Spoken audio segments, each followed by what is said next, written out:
ಅವರನ್ನೆಲ್ಲ ಅರೆಸ್ಟ್ ಮಾಡಿದ್ದಾರೆ, judicial custody ಕೊಟ್ಟಿದ್ದಾರೆ, ತನಿಖೆ ನಡೀತಾ ಇದೆ, ಕಾನೂನು ಪ್ರಕಾರ ಕ್ರಮ ಆಗುತ್ತೆ. ಅಲ್ಲ ಮೇಡಮ್, ರಾಜ್ಯದಲ್ಲಿ ಪದೇ ಪದೇ ಈ ರೀತಿಯ ಹಲ್ಲೆಗಳಾಗ್ತಾ ಇದಾವೆ. ಶಿಡ್ಲಘಟ್ಟ ಆಯಿತು, ಮತ್ತೆ ದಾವಣಗೆರೆ CPI ಮೇಲೆ ಹಲ್ಲೆ ಆಗ್ತಿದೆ ಅಂತ ಅಂದರೆ ಅಲ್ಲ ಕರೆಕ್ಟು ಮಾಡ್ತಾ ಇರೋರು ಯಾರು? ಎಲ್ಲ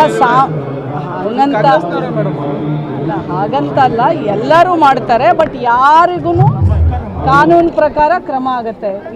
ಕಾನೂನು ಮುಂದೆ ಯಾರು ದೊಡ್ಡವರಲ್ಲ. ಕಾನೂನು ಮುಂದೆ ಕಾಂಗ್ರೆಸ್ಸು, BJP, JDS ದೊಡ್ಡವರು ಚಿಕ್ಕವರು ಏನೂ ಬರೋದಿಲ್ಲ. ಹಾಗಿದ್ರೆ ನೀವು ಹಿಂದೆದನ್ನೆಲ್ಲ ನೋಡಬೇಕು, ಎಂತೆಂಥ ದೊಡ್ಡವರು ಎಲ್ಲೆಲ್ಲಿದ್ದಾರೆ ಅನ್ನೋದು ನಿಮಗೆ ಗೊತ್ತಿದೆ. ಸೊ ಅದ್ರ ಬಗ್ಗೆ ನಾನು ಹೇಳೋದು ಬೇಡ. ಕಾನೂನು ಮುಂದೆ ಕ್ರಮ ಆಗುತ್ತೆ. CPI ಅವ್ರ ಮೇಲೆ ಕೈ ಮಾಡಿದವರು ಆಲ್ರೆಡಿ ಕಸ್ಟಡಿಯಲ್ಲಿದ್ದಾರೆ, ತನಿಖೆ ಆಗುತ್ತೆ, ಶಿಕ್ಷೆನೂ ಆಗುತ್ತೆ.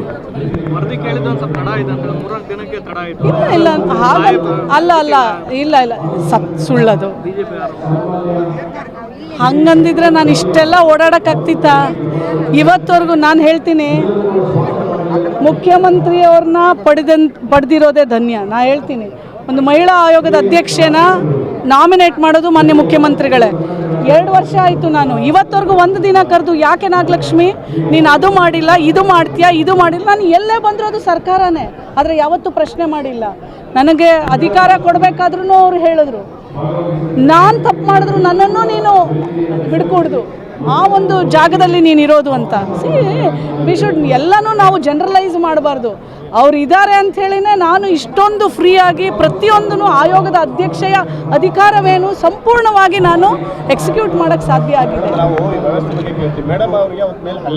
ಹೌದು ಹೌದು ಕರೆಕ್ಟು. ಹೌದು ಸಪೋರ್ಟ್ ಬರಬೇಕಾಗಿದ್ದಂಥ ಡಿಪಾರ್ಟ್ಮೆಂಟ್ ಅವರು ಸಪೋರ್ಟೇ ಮಾಡಲಿಲ್ಲ.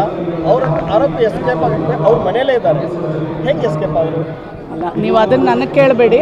ಬಟ್ ಎಸ್ ಪಿ ಅವರು ವರಿಷ್ಠ ಅಧಿಕಾರಿ, ಪೊಲೀಸ್ ವರಿಷ್ಠ ಅಧಿಕಾರಿ, ಸಂಪೂರ್ಣವಾಗಿ ಅವರನ್ನು ಇಮಿಡಿಯೇಟ್ಲಿ ಎಳ್ಕೊಂಡು ಬಂದು ಅರೆಸ್ಟ್ ಮಾಡಿದ್ದಾರೆ. ಅಷ್ಟು ಮಾತ್ರ ಹೇಳಬಲ್ಲೆ, ಮಿಕ್ಕಿದ್ದು ಇಲ್ಲ. ಅಲ್ಲ, ಎಲ್ಲರೂ ಆಗಿದ್ದಾರೆ. ಈಗ ಅದರೊಳಗೆ ಯಾರು A1 A2 ಎಲ್ಲ ಇದ್ರು, ಎಲ್ಲರನ್ನೂ ಮಾಡಿದ್ದಾರೆ.